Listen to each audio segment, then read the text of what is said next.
O vaqueiro encontrou o menino nativo tremendo atrás do celeiro, tão fraco que mal conseguia levantar a cabeça.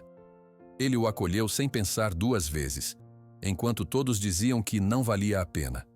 Mas quando o sol nasceu e 200 guerreiros surgiram em silêncio diante da porta, o menino ergueu os olhos para ele como se finalmente tivesse reconhecido alguém. E o vaqueiro sentiu as pernas falharem. Se inscreva no canal, deixe seu like e comente de que parte do mundo você está assistindo, porque agora eu vou te contar tudo. Ô de casa, tem alguém aí? Gritou Pedro, batendo na cerca de madeira. José Pereira saiu da varanda com passos lentos, limpando as mãos sujas de terra no pano velho que carregava sempre no bolso. O sol forte da tarde iluminava seu rosto marcado pelo tempo. Quanto barulho, Pedro! Você sabe que aqui só tem eu mesmo, respondeu José com um meio sorriso. Pedro amarrou seu cavalo na cerca e entrou no terreiro da pequena fazenda no Pantanal. Vim ver se você ainda está vivo, homem. Faz 2 semanas que não aparece na cidade. José serviu água fresca para o amigo, sentando-se no banco de madeira que ele mesmo tinha feito. Tenho muito trabalho por aqui. As vacas, a mandioca, os cavalos. Não sobra tempo para visitas. A fazenda de José ficava a 10 quilômetros de Porto Esperança. Era uma propriedade simples. Uma casa de madeira com varanda, um curral pequeno, um galinheiro e a roça de mandioca que se estendia até perto da mata. O cachorro Caramelo dormia embaixo da mesa, preguiçoso com o calor da tarde. Você devia arrumar alguém para ajudar, José. Um homem sozinho não dá conta de tudo isso, comentou Pedro, olhando ao redor. Dou conta sim, sempre dei.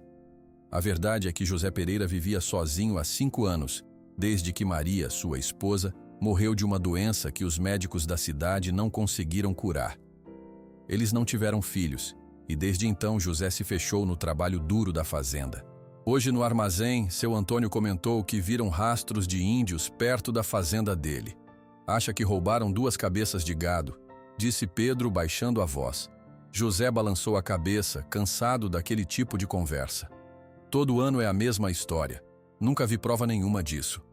Você mora perto demais daqueles índios da aldeia da Lua Nova, só 5 quilômetros daqui. Não tem medo? José se levantou e caminhou até a cerca, olhando para o horizonte onde o sol começava a se pôr, pintando o céu de laranja. Medo de quê? Estou aqui há mais de 20 anos. Nunca tive problema com eles. Pedro terminou sua água e se preparou para ir embora. Antes de montar no cavalo, colocou a mão no ombro do amigo. Você devia aparecer mais na cidade. Domingo tem festa na igreja. Vai ter muita comida boa. José acenou com a cabeça, sabendo que provavelmente não iria. As festas só faziam ele sentir mais falta de Maria. Depois que Pedro partiu, José terminou de tratar dos animais e entrou em casa quando o céu já estava escuro. Acendeu o lampião de querosene porque a energia da fazenda falha muito nas noites de vento. Na cozinha pequena, esquentou o feijão com arroz e carne seca que tinha preparado de manhã. Comeu sozinho, ouvindo o radinho de pilha que tocava músicas antigas. A casa era simples, com poucos móveis, mas limpa e organizada. No quarto, em cima da cômoda de madeira, ficava a foto de Maria em uma moldura desgastada pelo tempo. Boa noite, Maria, disse José baixinho, como fazia todas as noites antes de dormir. Deitado na cama, ouviu os sons do Pantanal entrando pela janela aberta. O coachar dos sapos, o canto dos grilos, o barulho distante de algum animal na mata. Aos 48 anos, José tinha os cabelos já grisalhos e as mãos calejadas de tanto trabalho. Seu corpo doía no fim do dia, mas ele nunca reclamava. Antes de dormir, pensou na conversa com Pedro. Era verdade que a aldeia da Lua Nova ficava perto, mas José sempre preferiu manter distância dos problemas. Não acreditava nas histórias ruins que contavam sobre os indígenas, mas também não procurava contato. Sua vida era ali, naquele pedaço de terra, com seus animais e suas memórias. O vento forte começou a soprar, balançando as folhas das árvores perto da casa. O frio de junho entrava pelas frestas da madeira. José puxou a coberta surrada até o queixo e fechou os olhos, sabendo que o galo cantaria cedo na manhã seguinte, chamando para mais um dia de trabalho. A solidão era sua companheira mais fiel desde que Maria partira. Às vezes, nas noites mais silenciosas, ele pensava como seria ter uma família, ouvir vozes e risadas enchendo aquela casa. Mas o sono logo chegava, levando embora esses pensamentos, até que o novo dia trouxesse de volta a rotina que preenchia suas horas e afastava a tristeza. O que José não sabia era que, naquela mesma noite, o vento traria até sua fazenda muito mais que folhas secas e o frio do Pantanal. O vento forte continuou durante toda a noite. José acordou assustado com um barulho estranho que vinha do celeiro. Não era o vento. Parecia mais um animal pequeno chorando. Ele olhou para o relógio velho na parede. 3 horas da madrugada. Deve ser alguma onça rondando as galinhas, murmurou José levantando-se. Ele vestiu as botas gastas, pegou a lanterna e saiu para o frio da noite caramelo, que normalmente latia para qualquer barulho, estava quieto, apenas seguindo seu dono até o celeiro. O barulho continuava. Mais baixo agora, José abriu devagar a porta de madeira e apontou a lanterna para dentro. Primeiro não viu nada além dos fardos de feno empilhados e suas ferramentas penduradas na parede. O barulho parou de repente. "Tem alguém aí?" perguntou José, movendo a luz da lanterna pelos cantos escuros. Foi então que viu, encolhido atrás dos fardos de feno, um menino. Não tinha mais que 10 anos. Usava apenas uma bermuda rasgada e tremia muito. Seu corpo magro estava coberto de arranhões e terra. José abaixou a lanterna para não assustar o garoto e se aproximou devagar. "Calma, menino, não vou te machucar", disse José com voz suave. O menino olhou assustado, mas não fugiu. Seus olhos escuros estavam cheios de medo e cansaço. "Como você veio parar aqui?" O menino não respondeu, apenas continuou tremendo. José tirou o casaco que vestia e cobriu os ombros do garoto. "Vamos entrar, está muito frio aqui." Com cuidado, José levou o menino para dentro de casa. Na cozinha, acendeu o lampião e colocou para esquentar o resto do feijão com arroz e carne seca que havia sobrado do jantar. O menino olhava tudo com curiosidade, ainda desconfiado. "Você deve estar com fome", disse José, colocando um prato cheio na mesa. "Pode comer?" O garoto não esperou o segundo convite. Comeu como se não visse comida há dias, usando as mãos mesmo, tão rápido que José teve medo que ele passasse mal. "Devagar, tem bastante comida", falou José, enchendo um copo com água. Quando terminou de comer, o menino pareceu mais calmo. José sentou-se à sua frente. "Como você se chama?" "Raoni", respondeu o menino com voz fraca. "Você fala português?" "Sim, aprendi na escola da aldeia", disse Raoni, ainda cautelo. "Você não vai chamar os homens maus?" "Que homens maus?" perguntou José, surpreso. "Os que dizem que vamos roubar o gado deles." José balançou a cabeça. "Não vou chamar ninguém. Só quero saber como você veio parar no meu celeiro."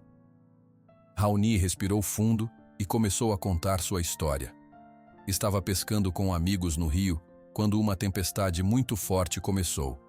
Todos correram para voltar para a aldeia, mas na confusão, Raoni tomou o caminho errado. Passou 3 dias perdido na mata, comendo frutas que conhecia e bebendo água dos córregos. Estava tentando encontrar o caminho de volta quando viu a luz da casa de José. "Meu pai deve estar preocupado", disse Raoni com lágrimas nos olhos. "Sua aldeia é a Lua Nova?" perguntou José. O menino confirmou com a cabeça. José sabia onde ficava, mas nunca tinha ido até lá. "Amanhã cedo te levo de volta para sua aldeia. Agora você precisa de um banho quente e descansar." José esquentou água no fogão a lenha e ajudou Raoni a tomar banho. Os arranhões ardiam, mas o menino não reclamou. José limpou os ferimentos com cuidado e emprestou uma camisa sua, que ficou como um vestido no garoto. Preparou uma cama no pequeno quarto de hóspedes, que ficava sempre fechado desde a morte de Maria Raoni, deitou-se e se enrolou no cobertor, parecendo uma criança normal pela primeira vez desde que chegou. Quando o menino já estava acomodado, José foi até a sala e ligou para Pedro usando o telefone velho que raramente usava. Pedro, desculpe ligar essa hora, mas encontrei um menino indígena perdido no meu celeiro. Vou cuidar dele esta noite e amanhã o levo de volta para a aldeia. Você ficou maluco, José? A voz de Pedro parecia alarmada do outro lado da linha. Não se meta com essa gente. Se alguma coisa acontecer com esse menino, vão colocar a culpa em você. Deixe ele ir embora sozinho. Ele é só uma criança, Pedro. Está machucado e com medo. Não posso jogar ele na mata no meio da noite. Você vai se arrepender. Essa gente só traz problema. José desligou o telefone, incomodado com a reação do amigo. Antes de voltar para seu quarto, parou na porta do quarto de hóspedes. Raoni estava encolhido na cama, chorando baixinho. Vai ficar tudo bem, menino. Amanhã te levo para casa, disse José da porta. Obrigado, senhor, respondeu Raoni entre soluços. José voltou para sua cama, mas não conseguiu dormir. Pensava na aldeia, no que aconteceria quando aparecesse lá com o menino e como os indígenas reagiriam. De uma coisa ele tinha certeza: não podia abandonar aquela criança, mesmo que isso significasse problemas. O que José não imaginava era o que estava acontecendo naquela mesma noite na aldeia da Lua Nova, onde centenas de pessoas procuravam desesperadamente pelo filho desaparecido do cacique. Na aldeia da Lua Nova, uma grande fogueira queimava no centro da praça principal. Mesmo sendo quase meia-noite, ninguém dormia. Homens, mulheres e crianças estavam reunidos, com rostos marcados pela preocupação. Muitos seguravam tochas, prontos para mais uma busca noturna. Tupã, o cacique da aldeia, estava em pé diante do fogo.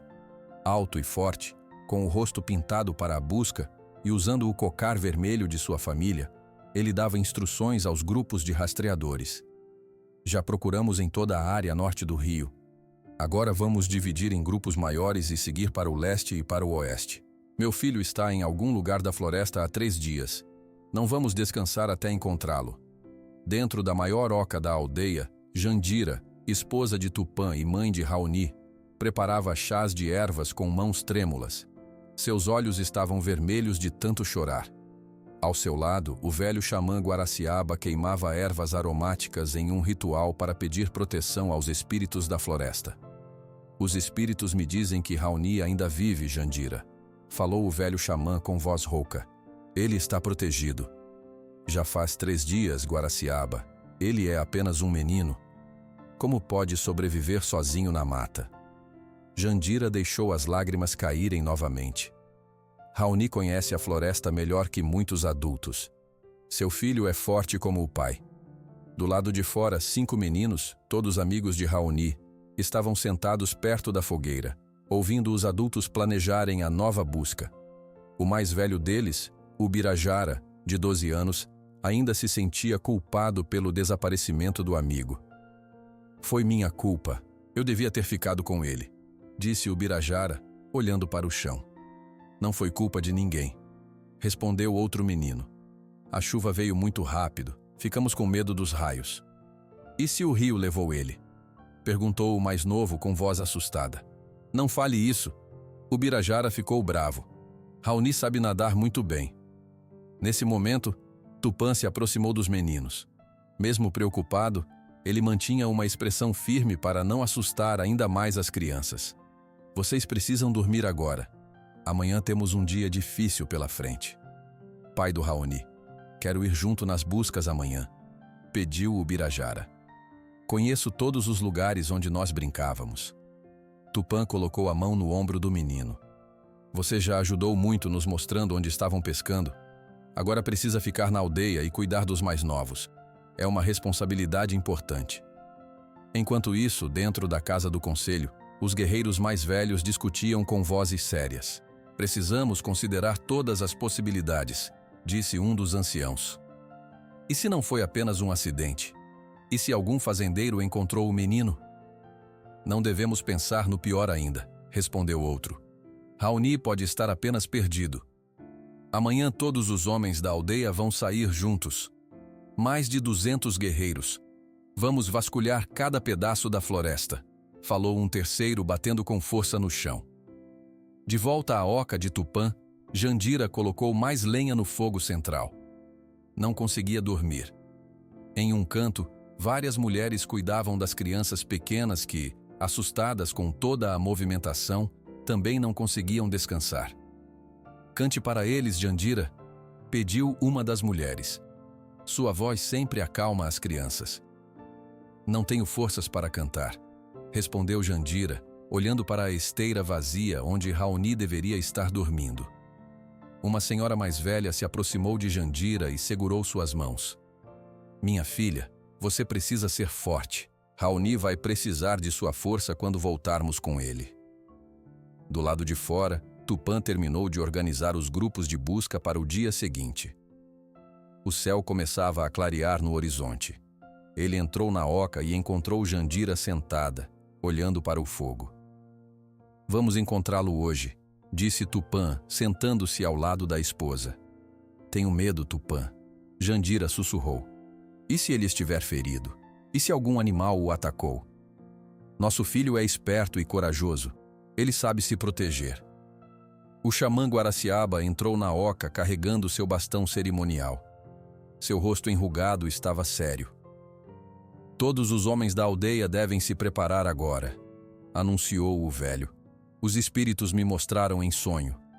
Hoje encontraremos o filho do cacique. Tupã se levantou imediatamente. Onde, velho Guaraciaba? Onde está meu filho? Na direção do sol nascente, além do Rio Grande, onde as terras dos homens brancos começam. Tupã saiu da oca e deu o sinal. Tambores começaram a soar, chamando todos os guerreiros. Em minutos, mais de 200 homens estavam reunidos na praça central, pintados e prontos para a busca final. Hoje trazemos Raoni de volta para casa, gritou Tupã subindo em seu cavalo. Os guerreiros responderam com um grito de guerra que ecoou pela floresta. Montados em seus cavalos, começaram a marchar para fora da aldeia, na direção que o velho xamã havia indicado. A mesma direção onde, a alguns quilômetros dali, José Pereira acabava de acordar para preparar o café da manhã para um menino indígena perdido. O sol começava a nascer quando José abriu os olhos. Ele dormiu pouco, preocupado com o menino que encontrou no celeiro. Levantou-se rapidamente, vestiu-se e foi até a cozinha para preparar um café da manhã reforçado. José acendeu o fogão a lenha e colocou água para ferver. Separou farinha de mandioca, ovos das galinhas do quintal e um pedaço de rapadura. Queria fazer um mingau bem forte para o menino recuperar as forças antes de levá-lo de volta à aldeia. Quando estava terminando de preparar o mingau, José ouviu passos na cozinha. Era Raoni, já acordado, usando a camisa grande que José havia emprestado. Bom dia, menino. Dormiu bem? Perguntou José. Dormi, senhor. Obrigado, respondeu Raoni, parecendo mais descansado. Ele se aproximou da janela e ficou olhando para fora com um sorriso. O que foi? Viu alguma coisa? José se aproximou da janela. Estão vindo, disse Raoni, com os olhos brilhando. Foi então que José ouviu um som distante que foi aumentando aos poucos. Parecia o bater de muitos cascos no chão. Muitos cavalos estavam se aproximando. Quem está vindo, Raoni? Perguntou José, já sentindo o coração acelerar. Meu pai. E os guerreiros da aldeia? José correu para a varanda da frente. O que viu fez seu corpo gelar. Em silêncio, mais de 200 guerreiros indígenas estavam parados em frente ao seu celeiro, todos pintados com cores de guerra, carregando lanças, arcos e flechas. No centro do grupo, um homem alto com um cocar de penas vermelhas olhava fixamente para a casa. Meu pai! Gritou Raoni, passando correndo por José e descendo os degraus da varanda. O menino correu até o homem do cocar vermelho e o abraçou com força. O homem desceu do cavalo e abraçou o filho, levantando-o do chão. José ficou parado na varanda, sem saber o que fazer. Estava sozinho, desarmado, e centenas de guerreiros indígenas cercavam sua casa. O homem com o cocar, que José agora entendia ser o cacique e pai de Raoni, colocou o menino no chão e caminhou em direção à casa. Seu rosto estava sério, coberto com pinturas de guerra. Quando chegou ao pé da escada, parou e olhou para José. O silêncio era completo. José podia ouvir apenas o canto dos pássaros e o vento nas árvores. Depois de um momento que pareceu uma eternidade, o cacique subiu os degraus lentamente. Parou na frente de José e estendeu a mão. "Você salvou meu filho", disse o homem em português claro, sem sotaque. "Nossa aldeia tem uma dívida com você." José, ainda assustado, apertou a mão do cacique. "Eu só fiz o que qualquer um faria." Ele estava perdido e com fome. "Sou Tupã, cacique da aldeia da Lua Nova", apresentou-se o homem. "E você deve ser José Pereira. Raoni me contou que você o alimentou e cuidou dele." "Sim, sou eu. Ia levar o menino de volta para a aldeia hoje."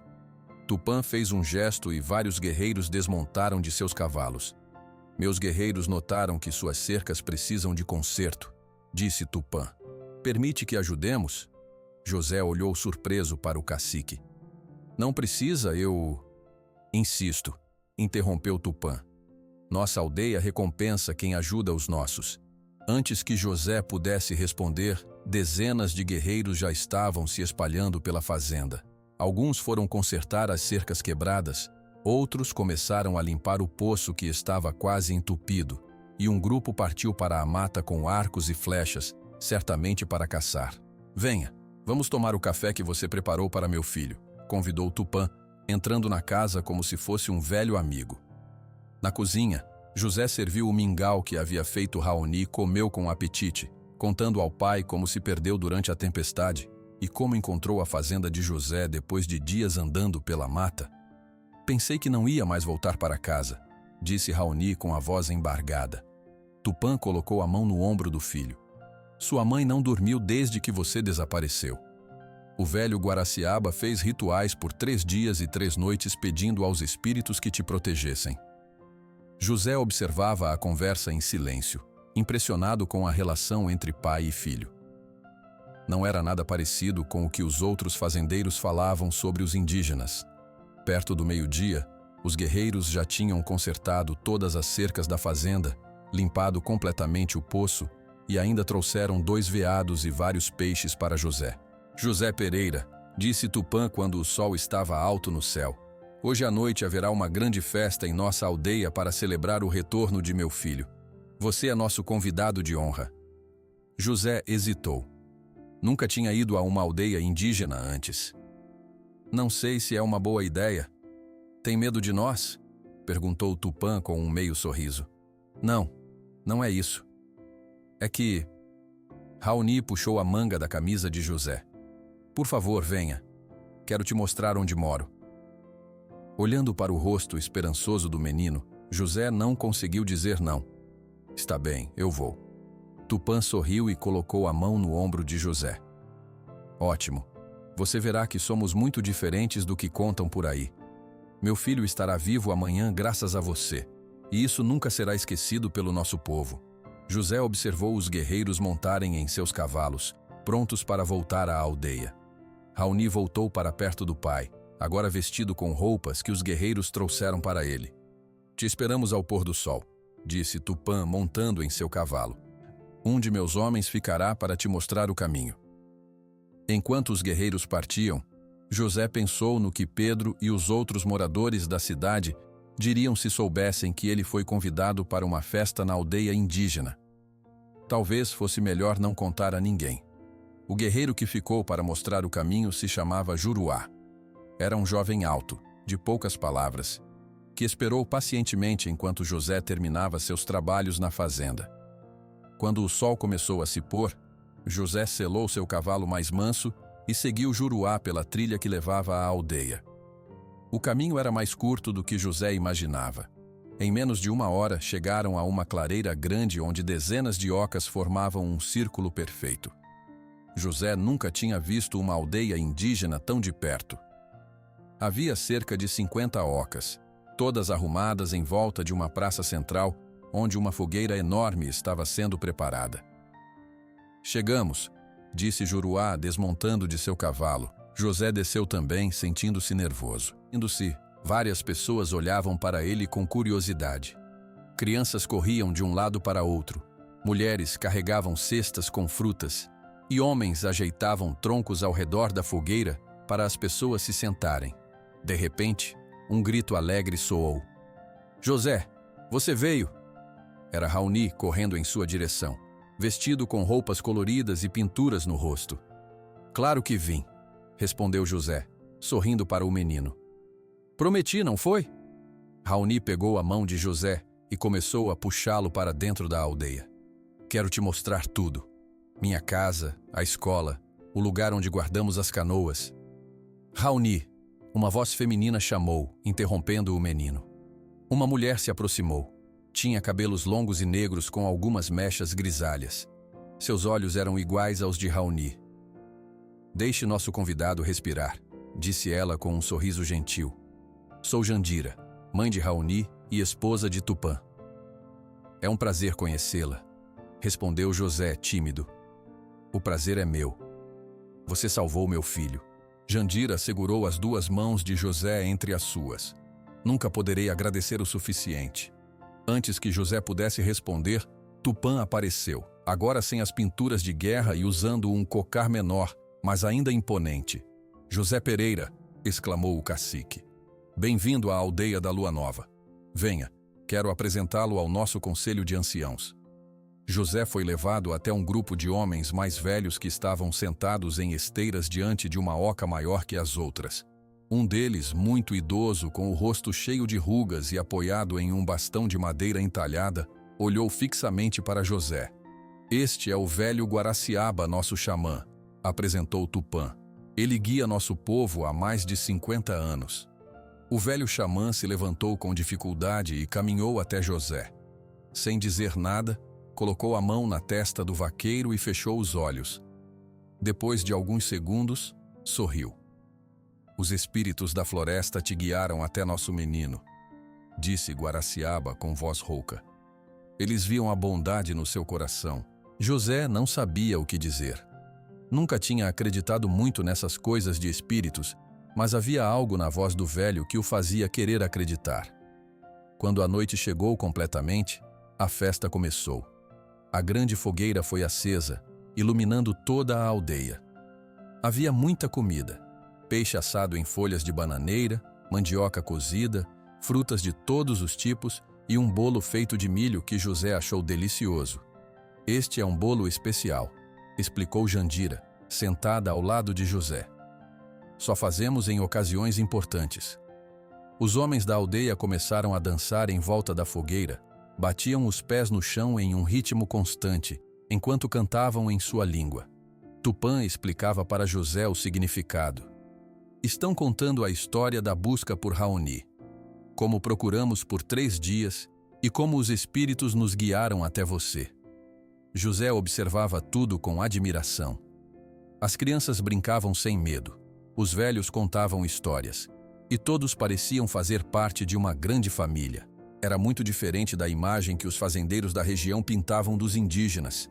No meio da festa, Tupã pediu silêncio e chamou José para ficar de pé ao seu lado. Este homem salvou o filho do cacique, anunciou Tupã em voz alta. A partir de hoje, José Pereira não é mais um estranho. É um amigo da aldeia da Lua Nova. Tupã retirou o colar que usava, feito com dentes de jacaré, e o colocou no pescoço de José. Este é um presente sagrado. Mostra que você tem o respeito de todo o nosso povo. A aldeia inteira aplaudiu. José sentiu o rosto ficar quente de vergonha, mas também de orgulho. Nunca tinha sido tratado com tanto respeito. Mais tarde, sentado com os anciãos, José provou uma bebida doce feita de mandioca fermentada.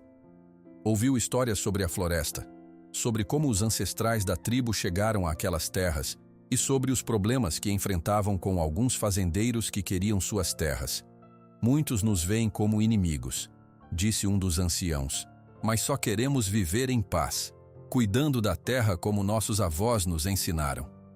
Quando a lua estava alta no céu, José percebeu algo que nunca tinha sentido desde a morte de Maria. Não estava mais sozinho. Pela primeira vez em anos, se sentia parte de algo maior que ele mesmo. Raoni dormiu apoiado no ombro de José, cansado da festa. O vaqueiro olhou para o menino e depois para as pessoas da aldeia. Todas aquelas histórias ruins que ouvia na cidade pareciam mentiras agora. Eram apenas pessoas, com as mesmas alegrias e tristezas que qualquer um. Na manhã seguinte, José voltou para sua fazenda acompanhado por 2 guerreiros da aldeia. Ele carregava presentes que Jandira insistiu que levasse: uma cesta de frutas, ervas medicinais e um cobertor tecido à mão. Mais importante que os presentes, José levava algo que não tinha há muito tempo: amigos.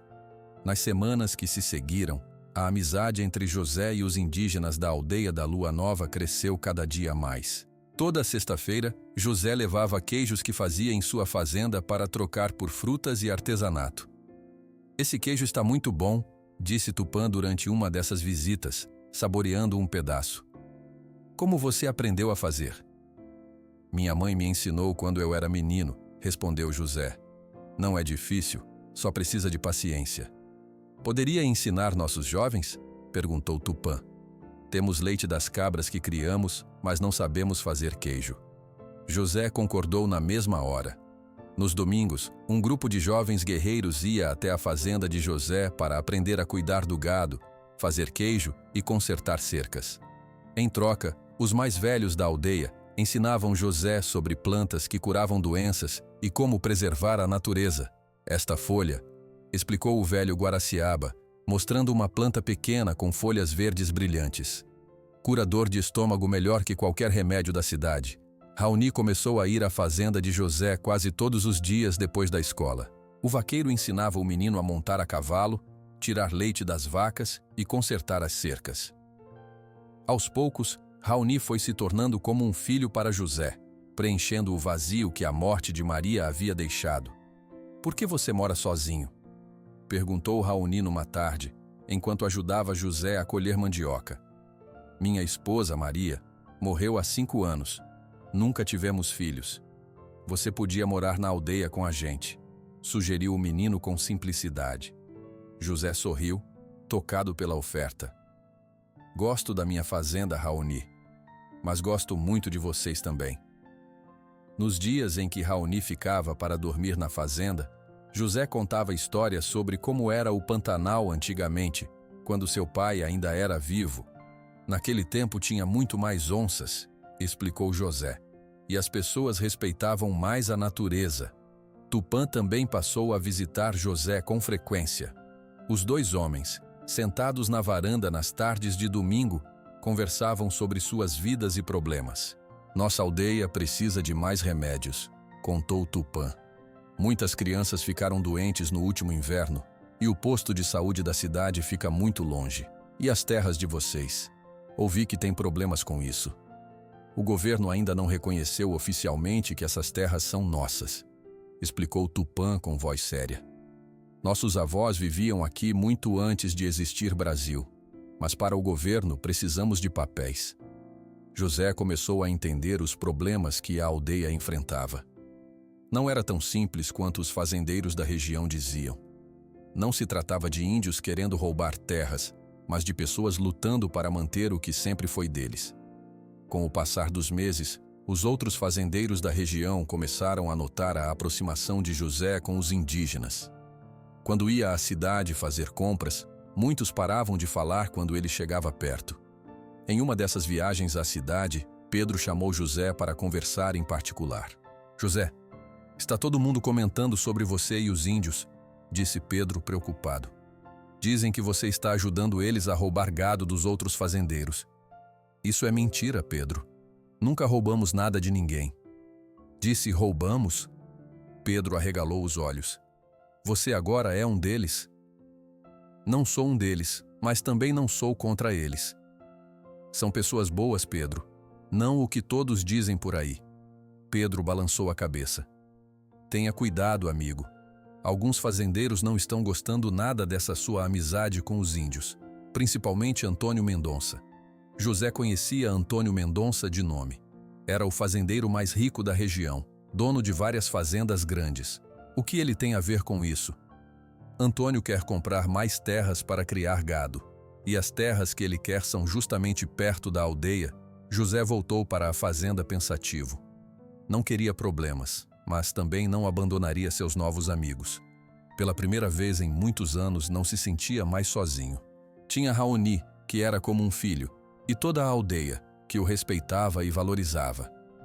Numa noite, olhando para a foto de Maria, José tomou uma decisão.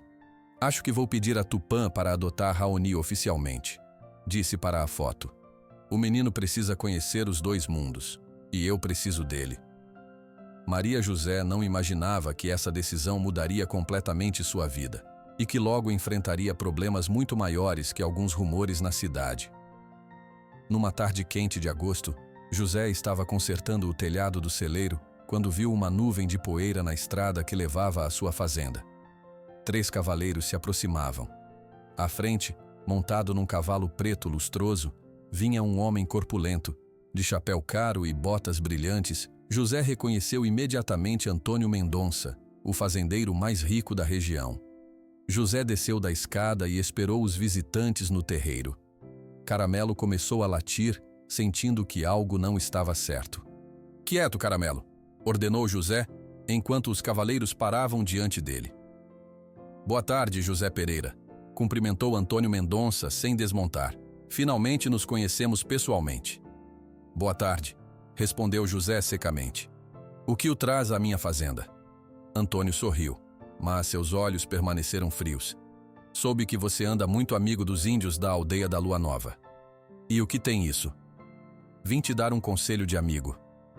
Antônio fez um gesto para seus 2 capangas ficarem para trás e desmontou do cavalo. "Essa gente só traz problemas, José." "Não para mim." Antônio riu, mas era um riso sem alegria. "Olha, vou ser direto. Tenho planos para esta região. Vou expandir meus negócios, criar mais gado, plantar mais soja. Mas para isso preciso de mais terras. E o que eu tenho a ver com isso?" José cruzou os braços, já imaginando onde a conversa ia chegar. "As terras que me interessam ficam perto daquela aldeia. Na verdade, os índios dizem que aquelas terras são deles, mas não tem papel nenhum que prove isso." José respirou fundo, tentando manter a calma. "Aquelas terras são deles há gerações. Os ancestrais deles estão enterrados lá. Histórias." Antônio fez um gesto de desprezo com a mão. "O que vale é o documento. E eu tenho documentos mostrando que aquelas terras podem ser compradas." Antônio se aproximou mais de José, baixando a voz. "Estou disposto a te pagar bem para você parar de se meter com aqueles índios. Ouvi dizer que o filho do cacique praticamente mora aqui." "Isso não é bom, José." "Está me ameaçando?" perguntou José, sentindo o sangue subir ao rosto. "Ameaçando?" Antônio riu de novo. "Que palavra forte. Estou oferecendo um acordo R$10.000 para você se afastar deles. É um bom dinheiro." José apontou para a estrada. "Saia da minha propriedade agora mesmo." Os 2 capangas logo se aproximaram, com as mãos nas cintas, onde José podia ver o cabo de revólveres. "Não seja bobo, José", disse Antônio, ainda sorrindo. "Ninguém precisa se machucar. Só estou pedindo que pare de se meter onde não é chamado. Eu já disse, saia da minha terra." Antônio montou novamente em seu cavalo. "Você vai se arrepender dessa decisão, José Pereira." Ninguém diz não para Antônio Mendonça. Os 3 cavaleiros partiram, deixando José furioso no meio do terreiro. Ele nunca tinha sido homem de se intimidar com ameaças, mas sabia que Antônio Mendonça era poderoso. Naquela noite, José foi até a aldeia para contar a Tupã sobre a visita. O cacique ouviu tudo com expressão séria. "Esse homem já tentou comprar nossos jovens com bebida e dinheiro", contou Tupã. "Agora tenta comprar você. Ele disse que tem documentos mostrando que as terras perto da aldeia podem ser compradas." "Papéis falsos", respondeu Tupã com firmeza. "Nossos advogados em Campo Grande estão lutando para provar que aquelas terras são nossas por direito tradicional." Alguns dias depois, José foi à cidade comprar mantimentos. Quando entrou no mercado, todas as conversas pararam. O dono, seu Manuel, que sempre foi simpático, agora estava sério e distante. "Bom dia, seu Manuel. Preciso de farinha, café e açúcar." "Não temos farinha", respondeu o homem secamente, mesmo com vários sacos visíveis na prateleira. "Como não tem?" "Estou vendo ali." "Não temos para você", interrompeu seu Manuel. "É melhor você ir comprar na cidade grande." José olhou ao redor e viu que todos o encaravam com desconfiança. O que está acontecendo aqui? Um homem se aproximou. Era João Fernandes, um fazendeiro vizinho. Acontece que você está ajudando aqueles índios a roubar nosso gado. José Paulo Ribeiro perdeu 5 cabeças de gado na semana passada. Desapareceram misteriosamente. Isso é mentira. Os índios não roubam nada de ninguém. Então por que você foi visto com eles na divisa da fazenda do Paulo na noite passada? Perguntou outro homem. Eu nem saí da minha fazenda ontem, protestou José. Mas ninguém parecia acreditar nele. José saiu do mercado de mãos vazias, furioso. No caminho para casa, parou na fazenda de Pedro, seu único amigo verdadeiro na região.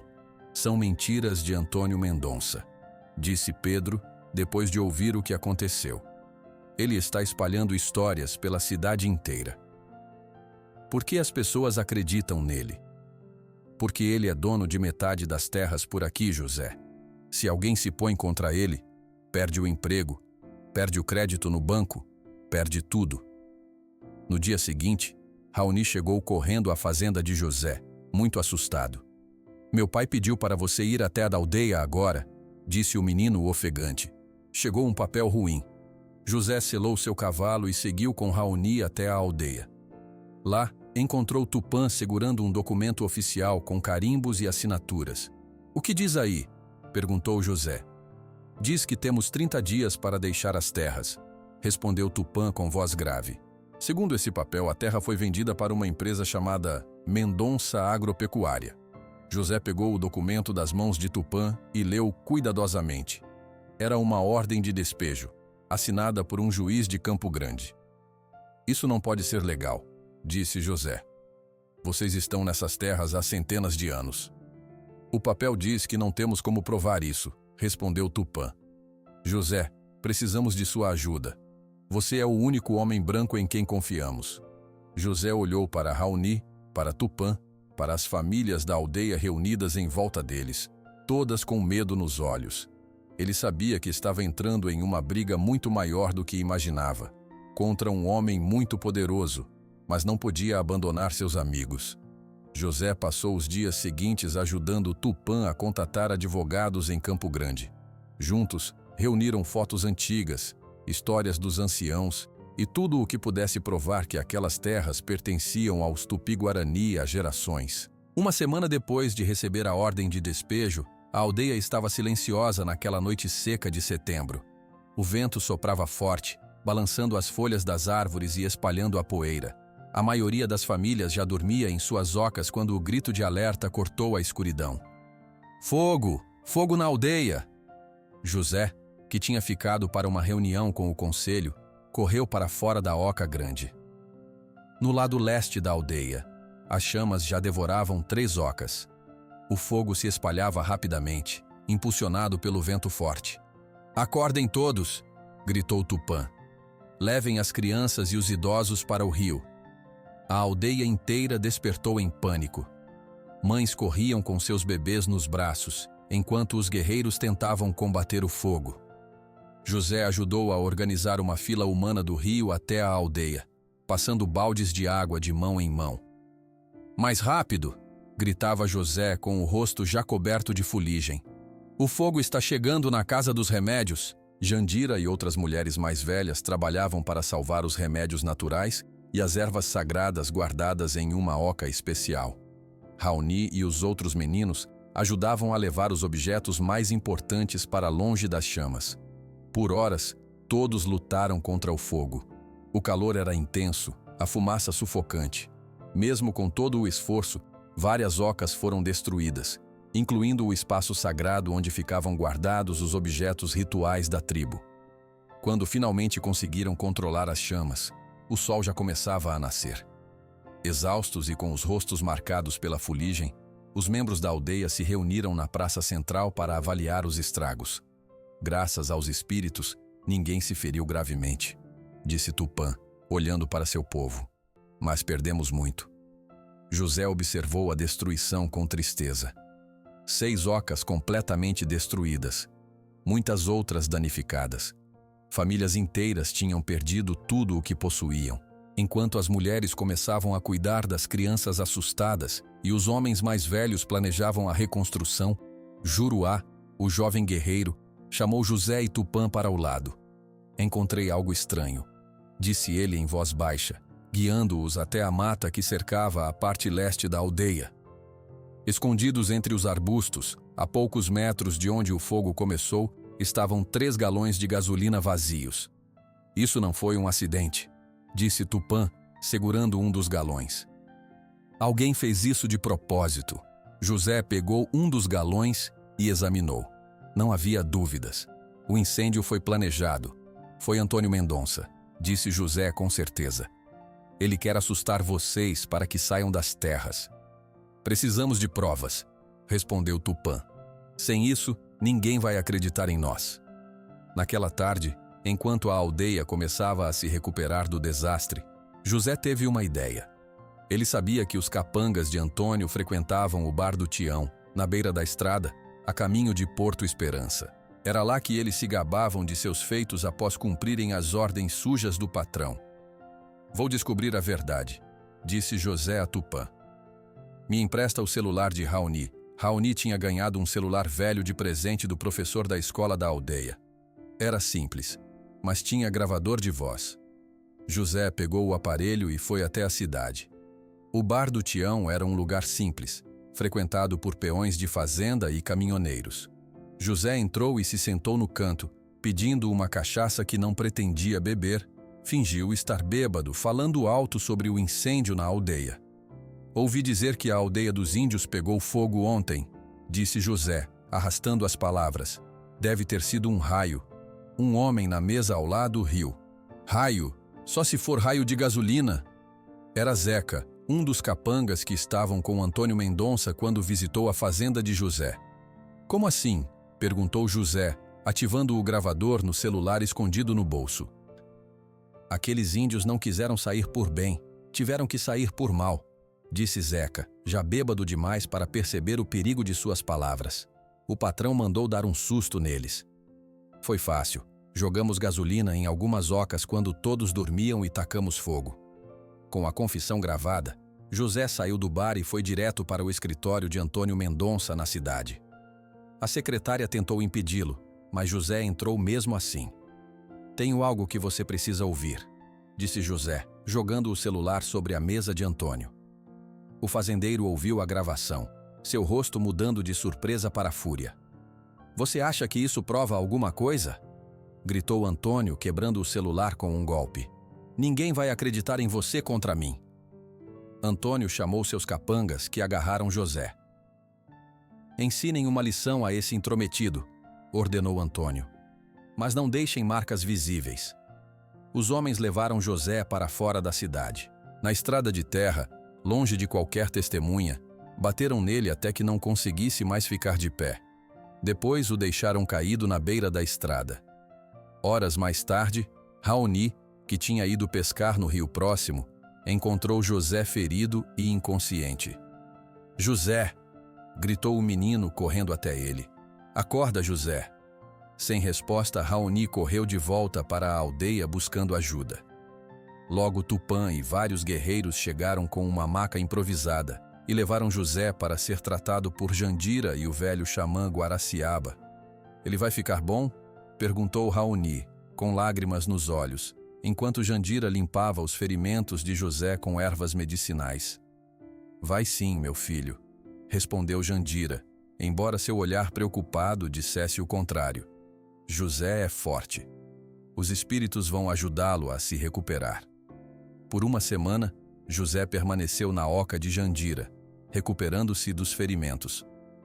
A curandeira tratava suas contusões com emplastros de ervas e chás medicinais que ajudavam a reduzir a dor. Raoni não saía do lado de José, contando histórias para distraí-lo durante o processo de cura. Esse aqui é feito de casca de ipê e folhas de guaco, explicou Jandira, aplicando um emplastro no ombro machucado de José. Vai tirar a dor e ajudar a sarar mais rápido. O velho Guaraciaba visitava José todos os dias, cantando canções de cura e queimando ervas aromáticas.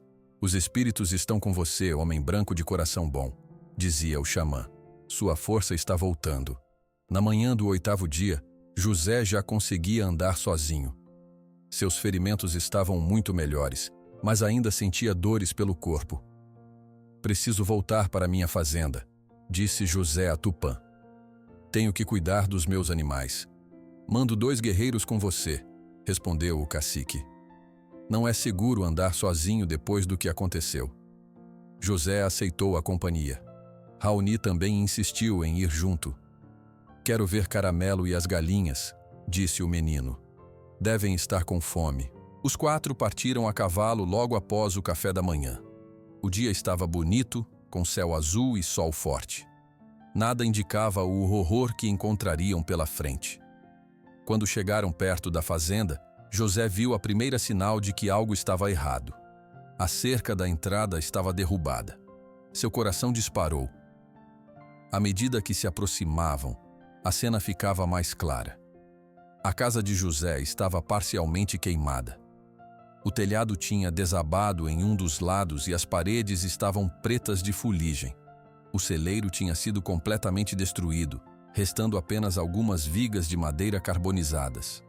O curral estava vazio, sem nenhum sinal do gado, e perto do poço, José viu algo que fez seu estômago revirar.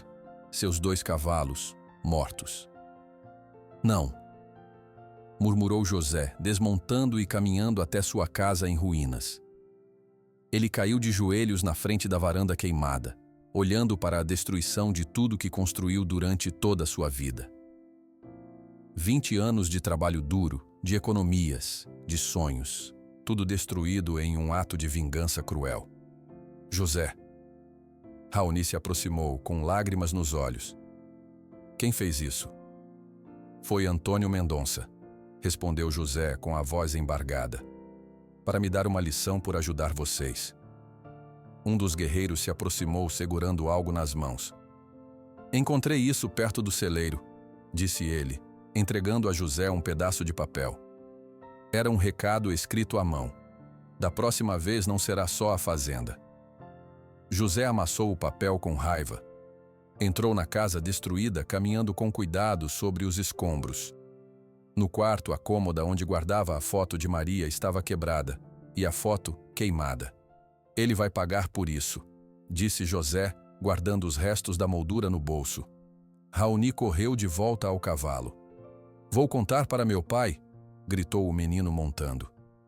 Ele precisa saber o que fizeram com sua casa. Antes que José pudesse impedir, Raoni já galopava de volta à aldeia. Os 2 guerreiros olharam para José, esperando instruções. Vão com ele, disse José. Eu vou ficar aqui. Ainda é minha casa. Quando ficou sozinho, José caminhou lentamente pela fazenda destruída. Caramelo estava desaparecido. Talvez tivesse fugido com medo do fogo. As galinhas também sumiram, provavelmente roubadas. A plantação de mandioca tinha sido arrancada e pisoteada. Na aldeia, Raoni chegou desesperado, pulando do cavalo antes mesmo de parar completamente. Pai! Gritou correndo até Tupã. Queimaram a casa de José, mataram os cavalos dele, destruíram tudo. Tupã ouviu atentamente enquanto o filho contava tudo o que viu. Seu rosto ficou cada vez mais sério. Reúnam o conselho, ordenou o cacique aos guerreiros. Agora. Os anciãos se reuniram na oca grande. Por horas, discutiram o que deveria ser feito. Alguns defendiam um ataque às fazendas de Antônio Mendonça. Não podemos permitir que façam isso com nosso amigo, gritou um dos guerreiros mais jovens. O velho Guaraciaba levantou-se com a ajuda de seu bastão. A violência não é o caminho, disse o xamã. Ela só traz mais violência. E o que vamos fazer? Perguntou outro homem. Esperar até que venham queimar nossa aldeia de novo? Tupã, que esteve em silêncio durante toda a discussão, finalmente falou. Vamos lutar, mas não com armas. Vamos usar algo mais forte. O quê? Perguntaram vários ao mesmo tempo. Nossa união, respondeu Tupã. Vou contactar as outras aldeias da região amanhã. Não seremos apenas 200 guerreiros. Seremos 500, talvez mais. E vamos marchar até Porto Esperança. Para quê? Perguntou um dos anciãos. Para mostrar a todos quem realmente somos. Não levaremos armas. Levaremos apenas a verdade. Naquela noite, mensageiros foram enviados a todas as aldeias da região. Na manhã seguinte, José, que tinha passado a noite nos restos de sua casa, viu centenas de indígenas chegando à aldeia da Lua Nova. Vinham de todas as direções, homens e mulheres, idosos e jovens. Tupã explicou seu plano para José. Vamos marchar pacificamente até a cidade. Queremos que você nos ajude a escrever cartazes em português, para que todos entendam nossa mensagem. José e as crianças da escola passaram a manhã escrevendo em grandes pedaços de pano: Justiça para todos. Respeitem nossas terras. Não somos inimigos, somos brasileiros. Ao meio-dia, 500 indígenas, liderados por Tupã e José, começaram a caminhar em direção a Porto Esperança. Não levavam armas, apenas cartazes e a determinação de serem ouvidos. Era uma visão impressionante. Centenas de pessoas marchando em silêncio, com dignidade, pela estrada de terra José, com os ferimentos ainda visíveis no rosto, caminhava ao lado de Tupã, carregando um cartaz que dizia: A verdade não pode ser queimada. A chegada dos 500 indígenas a Porto Esperança causou grande impacto. Moradores saíram às ruas, assustados no início, depois curiosos. Nunca tinham visto algo assim. A marcha pacífica parou na praça principal da cidade, onde Tupã subiu nos degraus da igreja para falar. Não viemos causar problemas, disse o cacique em voz alta. Viemos buscar justiça. Queimaram nossa aldeia, destruíram a fazenda de José Pereira. Isso não pode continuar. O delegado da cidade, Sérgio Monteiro, tentou dispersar o grupo, mas parou quando viu câmeras de televisão. Jornalistas de Campo Grande tinham ouvido sobre a manifestação e vieram cobrir o evento. O que está acontecendo aqui?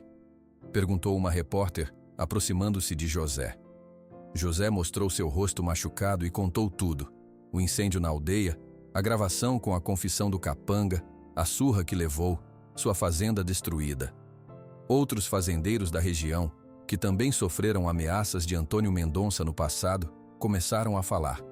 A manifestação pacífica dos indígenas e as denúncias contra Antônio ganharam os jornais de todo o Brasil.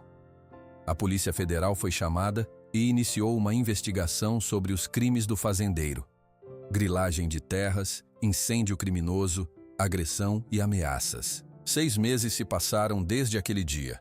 O céu estava azul naquela manhã de abril quando José acordou cedo, como sempre fazia.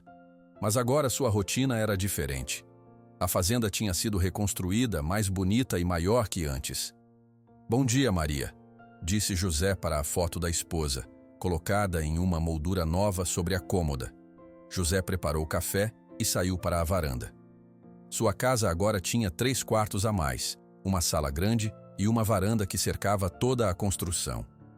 O celeiro novo era 2 vezes maior que o anterior, abrigando não apenas seus animais, mas também um espaço para ensinar os jovens da aldeia a cuidar do gado. Pai, já estou pronto para a escola, gritou Raoni, saindo da casa vestido com o uniforme escolar. Coma antes de ir, respondeu José, servindo mingau para o menino. 3 meses após a manifestação, José tinha pedido a Tupã e Jandira permissão para adotar Raoni oficialmente. O processo não foi fácil, mas com a ajuda de advogados de Campo Grande, conseguiram um acordo. Raoni agora tinha 2 famílias, passando parte do tempo na fazenda e parte na aldeia. Hoje vou ficar na aldeia depois da escola, disse Raoni, comendo rapidamente. Tem festa da Lua Nova. Eu sei. Vou te buscar para irmos juntos. Antônio Mendonça havia sido preso por seus crimes. Durante as investigações, descobriram muitas outras irregularidades. Trabalho escravo em suas fazendas, documentos falsificados, contas ilegais em países estrangeiros. Suas terras foram confiscadas pelo governo. As terras da aldeia da Lua Nova foram oficialmente reconhecidas como território indígena. O processo, que estava parado há anos, foi acelerado após a repercussão nacional do caso. Olha lá, o pessoal do Carlos já está chegando, disse José, apontando para um grupo de jovens indígenas que se aproximava da fazenda. Carlos era um fazendeiro vizinho que, inspirado por José, começou a contratar jovens da aldeia para trabalhar em sua propriedade. Outros seguiram o exemplo, criando uma nova relação entre fazendeiros e indígenas na região. "Bom dia, seu José", cumprimentou um dos jovens. "Viemos aprender mais sobre o tratamento das vacas leiteiras." "Entrem, o café está pronto", respondeu José. A fazenda de José agora tinha um nome oficial registrado em uma placa bonita na entrada: Fazenda Dois Mundos. Foi ideia de Raoni, que disse que ali era o lugar onde dois mundos diferentes se encontravam e aprendiam um com o outro. No domingo seguinte, como acontecia agora todas as semanas, a casa de José ficou cheia de visitas. Famílias indígenas, vizinhos fazendeiros, amigos da cidade, todos se reuniam para um grande almoço comunitário. "Quem diria, hein, José?", comentou Pedro, sentado na varanda nova. "Há um ano você era o homem mais solitário do Pantanal." A vida muda, Pedro, e às vezes muda para melhor. Enquanto as crianças corriam pelo quintal e os adultos conversavam em grupos, José observou seu novo mundo com satisfação. Na mesa grande que ocupava o centro do terreiro, Jandira e as mulheres da aldeia ensinavam receitas tradicionais para as esposas dos fazendeiros. Perto do curral, Tupã mostrava para os outros homens uma técnica antiga de trançar couro. Raoni correu até José e se sentou ao seu lado na varanda. "Pai, conta aquela história de quando você me encontrou no celeiro?" José sorriu e passou a mão pelos cabelos do menino.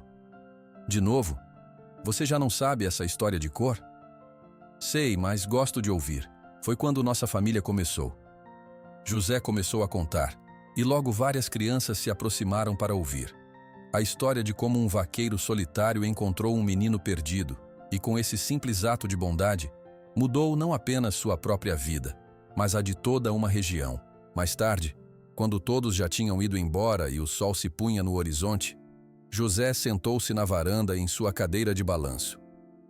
Ao lado, em outra cadeira igual, Raoni ouvia mais histórias sobre o Pantanal de antigamente. A foto de Maria, que José ainda conversava todas as noites, parecia sorrir da moldura colocada em uma mesinha entre as duas cadeiras. O vaqueiro olhou para seu filho adotivo, para a fazenda reconstruída, para o caminho que levava à aldeia da Lua Nova, agora um caminho de amizade e não mais de desconfiança. "Sabe, Raoni", disse José, com a voz calma da sabedoria, "às vezes a vida nos leva por caminhos difíceis para nos mostrar lugares bonitos que nem sabíamos que existiam."